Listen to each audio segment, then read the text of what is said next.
अस्पताल में कार्डियोलॉजी विभाग के प्रोफेसर ओम शंकर का प्रेस कॉन्फ्रेंस बंद कराने के लिए प्रोक्टोरियल बोर्ड के सुरक्षा अधिकारी पहुंचे। उनके साथ सिक्योरिटी गार्ड और बाउंसर भी थे।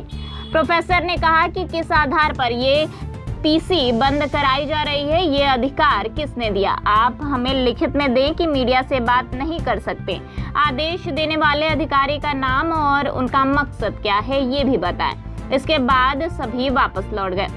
कार्डियोलॉजी प्रोफेसर ओम शंकर अस्पताल ने प्रशासन पर भ्रष्टाचार का आरोप लगाने के लिए प्रेस कॉन्फ्रेंस आयोजित किया था। इस दौरान उन्होंने अस्पताल के मेडिकल सुपरिटेंडेंट और कुलपति पर कई गंभीर आरोप लगाए। कहा कि अभी भी कार्डियोलॉजी विभाग के बेड का मसला नहीं सुलझा, जबकि विवाद की स्थिति पिछले 2 से ज्यादा समय से है, लेकिन मरीज के साथ उनको क्यों खुन्नस है। उन्होंने कहा कि मेडिकल सुपरिटेंडेंट के पास अस्पताल बेड तय करने का अधिकार नहीं होता। डायरेक्टर इस पर फैसला ले सकते हैं। बीएचयू में पिछले 3 साल से एग्जीक्यूटिव काउंसिल नहीं है।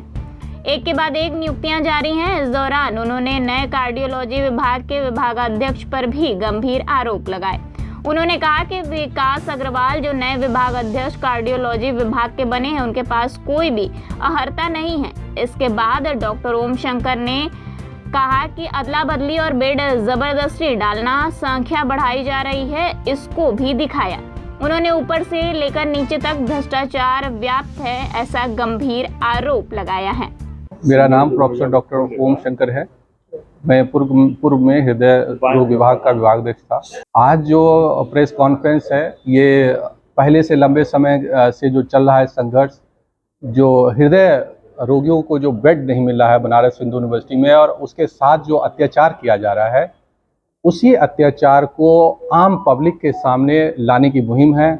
और किस तरह से जो है इस मतलब एक जो कॉकस बनाकर बनारस हिंदू यूनिवर्सिटी में यहाँ के अधिकारियों द्वारा प्रधानमंत्री जी को धोखा दिया जा रहा है, और गलत उसकी वजह से आम जनता में गलत संदेश दिया जा रहा है कि प्रधानमंत्री जी अपने इस आसपास के संसदीय क्षेत्र के जनता के लिए स्नेह नहीं रखते हैं, उनके प्रति संवेदना नहीं रखते हैं। ऐसा बनारस हिंदू यूनिवर्सिटी के जो अपराधी और भ्रष्टाचारी लोग हैं, वो ऐसी एक मुहिम चला रहे हैं उनके विरुद्ध, जो सरासर गलत है। और इससे लगातार 2.5 सालों से हृदय रोग विभाग के 48 बेड बंद पड़े हैं, जिस पर हृदय रोगियों को एडमिशन नहीं मिल रहा है, और उनकी आज तक 60,000 से ज़्यादा लोगों को बेड खाली रहते हुए बिस्तर नहीं मिले हैं, जिसमें से हज़ारों लोगों की जानें जा चुकी है। जब तक मैं विभाग अध्यक्ष था, तो मेरे ऊपर वो जबरन दबाव नहीं बना पा रहे थे कि आप 90 बेड छोड़कर 41 बेड ले लीजिए और पुराने भवन को छोड़ दीजिए।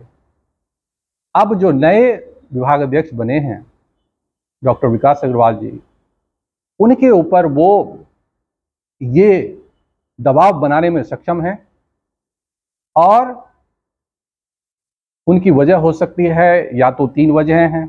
या तो उनको मरीजों के प्रति इनकी भी कोई संवेदना नहीं है, ये काम नहीं करना चाहते हैं, या फिर इनकी कुछ कमजोरी है जिनकी वजह से वो इनसे डर रहे हैं, या फिर उनकी अपनी कोई आपसी दोस्ती यारी हो, जिसकी वजह से वो जो है मरीजों के विरुद्ध फैसला ले रहे हैं। क्योंकि जहां हृदय विभाग को 90 बेड आवंटित है, वहां पर सिर्फ 41 बेड लेकर कैसे वो शिफ्ट कर सकते हैं? पॉलिसी एंड प्लानिंग कमेटी है, उन्होंने ऐसा फैसला लिया है कि हम शिफ्ट तभी करेंगे जब हमको 90 बेड दिया जाएगा। हृदय विभाग को 48 बेड पहले से मिले हुए थे, उसको छीनकर अब 41 बेड नए भवन में दिए जा रहे हैं। और जो दावा किया जा रहा है कि हम और 20 बेड एक्स्ट्रा दे रहे हैं, वो दावा झूठा, खोखला और गलत क्यों है, ये समझना बहुत जरूरी है।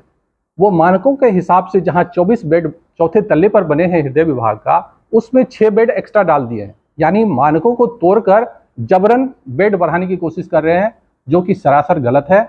और वहाँ पर नर्सिंग नहीं किया जा सकता है। नर्सिंग स्टाफ घूमेंगे कहाँ, जब बेड पे बेड लग जाएंगे तो उनका केयर कैसे करेगा? उनका वो मान लिया कब हृदय पे दबाव बनाना है, कोई सीरियस होगा पेशेंट तो कैसे उसका होगा? वहाँ ऑक्सीजन पॉइंट नहीं है, किसी तरह मानक से नहीं बना हुआ वो, तो उसमें 24 बेड में 30 बेड कैसे बनाया जा सकता? तो 6 बेड तो वहाँ बढ़ाया जा रहा है, और बाकी 14 बेड यानी 20 बेड जो बढ़ाने की बात कर रहे हैं, उसमें 14 बेड ऑपरेशन थिएटर का बेड है, जहाँ एडमिशन किया ही नहीं जा सकता। वहाँ पर पेशेंट ऑपरेशन से पहले तैयार होने पर रहते हैं, ऑपरेशन के बाद निकलने पर सामने उनको लिटाया जाता है, जहाँ कि उनको गहन देख रेख में रखी जाती है। अगर यहाँ गहन उसको वेटिंग एरिया अगर बीच सड़क पे खड़े करने लगे तो उस मरीज को कैसे प्रिपेयर करेंगे? और प्रिपेयर करने के ऑपरेशन थिएटर से निकलने के बाद अगर ऐसे छोड़ देंगे, उनको कुछ हो गया तो उनकी जान चली जाएगी, इसके जिम्मेदार कौन है? तो ये तो बहुत ही मतलब ये तो विश्वविद्यालय प्रशासन के साथ जो विभागाध्यक्ष हैं वर्तमान में डॉक्टर विकास अग्रवाल जी, उनकी भी ये घोर कमियां हैं, और वो अपनी कमियों को छुपाने के लिए मरीजों की जिंदगी के साथ खिलवाड़ कर रहे हैं, और विभाग के जो हक हैं उसके साथ वो कॉम्प्रोमाइज कर रहे हैं, और अपने आप को बचाने के लिए ऐसा करना, और ये उनका अधिकार भी नहीं है, क्योंकि वो एक कमेटी जो है पॉलिसी प्लानिंग, इसके विरुद्ध फैसला ले चुका है। ये वो ऐसा नहीं कर सकते, ये व्यक्ति का निर्णय नहीं हो सकता। विभागाध्यक्ष तो हर चीज नहीं कर सकते आप, विभागाध्यक्ष बनेगा। और सबसे बड़ी बात जो है, उनकी नियुक्ति फ्रॉड है। इस बनारस हिंदू यूनिवर्सिटी में उसकी नियुक्ति ही गलत पोस्ट पे हुई है। जो इनकी अर्हता थी, ऐसी कोई अर्हता की पोस्ट निकली ही नहीं थी। शायद यही वजह हो कि इनकी वजह से वो दबे हुए हैं इनके सामने। तो इन सब की वजहों से अगर मरीजों की जाने जा रही है, मरीजों को इलाज नहीं मिल रहा है, तो वो गरीब कहाँ जाएंगे, कहाँ भटकेंगे? उनकी जो मौतें होगी पैसों के बाद में, उसके लिए कौन जिम्मेदार है? और हृदय विभाग के आवंटित बेड से ये जो इंटायर 4th फ्लोर थे, जो कि कमिटी का रिकमेंडेशन है, जो कि डायरेक्टर साहब का आदेश है, जो कि कमिटी हॉस्पिटल मैनेजमेंट कमिटी के चेयरमैन, उस कमिटी का निर्णय को कैसे कोई मेडिकल सुपरिटेंडेंट ओवर पावर कर सकता है, जिनके पास कोई बेड डिस्ट्रीब्यूशन का अधिकारी नहीं है? कैसे वो दूसरे विभाग को हमारे बेड में आवंटित बेड दे सकते हैं? सारी पूरी की पूरी चीजें गलत है। आगे क्या कार्रवाई आपकी होगी? आगे अगर ये बात नहीं मानी गई और जबरन गलत विभागाध्यक्ष की कमियों को दबाकर अगर हृदय रोगियों के जान के साथ खिलवाड़ किया गया, ऐसे जहां तहां एरिया में लिटा कर इलाज करने की कोशिश की गई, तो ये तो क्वैकरी है ना, मरीजों के जान के साथ खिलवाड़ है, और ये हम बर्दाश्त नहीं करेंगे। नहीं होगा तो अभी पहले लिखेंगे, पढ़ेंगे, नहीं होगा तो फिर से आंदोलन होगा।